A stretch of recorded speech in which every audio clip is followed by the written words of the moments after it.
Well, Curtis Wall Street Carroll, man, last time we talked, you were in a jail cell over the phone, and now you're free in the world. I know, man. I'm happy that you're healthy. You made it through a hideous experience, but you, you're intact.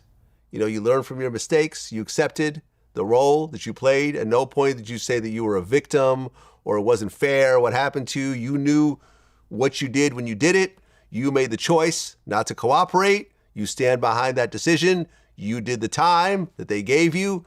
You made moves and got to know people and form relationships while you were in there, which helped you get out earlier than you were supposed to. You know what I'm saying? By using the legal method, not using a back door or bribing somebody or whatever else. And now you're free. You still have a lot of years left in your life. You're still pursuing the same thing that we talked about. And you're pushing something that I personally believe in, which is why when I heard you're out and it's time to do an interview, I said, absolutely. Let's bring him in. Let's do it in person. Appreciate that. Let's make sure he's in LA. And man, congratulations on what you've done, and just keep pushing forward, man. I appreciate that, man. I really appreciate that. You've interviewed a lot of people. You know what I mean? And even though our interview didn't go because of the audio and stuff was bad, you still was like, hey, you got that piece of sway, man. I still think your story is powerful. Let me help promote it. You know what I mean? You didn't have to do that. You could have been like, hey, whatever. So I always appreciated that. My management team was like, man, we gonna reach out to Vlad. You know what I'm saying? Y'all got back super quick, like, man, we with it. So I really appreciate it, man. And I appreciate all the people who have tuned in to watch my story through the years. I don't know, I think it was something like 2 million, over 2 million views or something. I actually did put out the interview that we did. You did? Yeah, absolutely. Wow. Yeah, I didn't get the huge views that the... Because you barely couldn't even hear it, I imagine. It was all right, what I mean? But yeah, we put it out in July 4th, 2019. We put out the full interview. Oh, okay. So yeah, it's been out. It just didn't do the massive numbers Right. Actually, a phone interview is harder, Right. harder to get accepted right. than an actual visual piece. And Sway and you being in a prison, in a jail, actually talking face to face was just a lot more impactful. And but at the end of the day, we still did the interview. I already knew the story, and I think it was important to actually do it in person and actually see you on film, because all we had was just a screen cap of you. Right. You know what I'm saying? So congrats on what you've done, man, and just keep pushing forward, man. Thanks, and, man. Appreciate that. Keep educating people out there and keep letting people know that, like I said, I feel like my audience, there's always just this pushback when it comes to this. It's always like, nah, fuck these stocks, real estate. They're not making any more land. This is what my family pushed. And my family pushed real estate on me as well. So I understand, or Bitcoin, crypto. Yeah. And if you want to, like I said, I don't own any crypto. Neither do I. Because the way I look at it is I look at crypto the same way as I look at gold.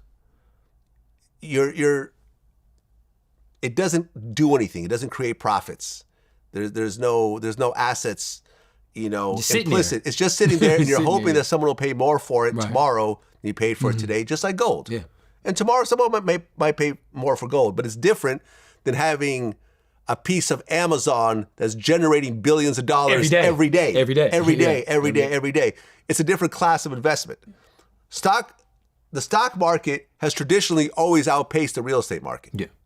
And it's more liquid. And it's, like I said, with real estate, just like gold or crypto, it sits there and you're hoping that tomorrow, if you choose to sell it, they feel that it's worth more than it is today. Right.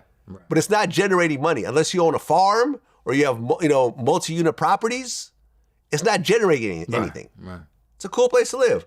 I bought a multi-million-dollar home, not because it was a good investment, but because I wanted to live there. Right. And I had the money and, I wanted to put my family in it, and that's that. It wasn't, when I sell this home, I don't expect to make a big profit. And if I do, great. But I'm not expecting it. Right. And I think a lot of people, when they buy their home, they think that they're going to make a big profit because they're only putting 10% down. And they're like, well, if I make 100, if I put down 10,000 and it goes up 100,000, I have 10 times my money. If. When, all that other they're stuff. not counting the property taxes, the interest on their mortgage, all the upkeep that's required. You know what I'm saying? We had a air conditioner break, about a year ago, that shit cost like $10,000. Right. Like, we're going to need there's a leak in the roof. That's going to cost another $5,000. Like when people say, oh, why throw money away from rent when you could buy? Man, I rented for 10 years straight and have absolutely no regrets. It did not make sense to buy at the you time. Have to spend, right. And let me tell you, when I look at my rent versus if I had a mortgage, it was actually cheaper to rent. It is. Most times. It is. Especially now. It is. So that's what it is. Well, Curtis, and man. we got a thing right here. Nothing beats the stocks. Nothing beats the stocks. I So agree. you already know, man. This I nothing beats agree. the stocks is how we did this my new our new design, our new clothes, nothing beats the stocks. We got a bunch of other stuff, and so this is what we pushing. Yeah, man. That's what it is. Until next time. Appreciate it. Peace. Thanks, man.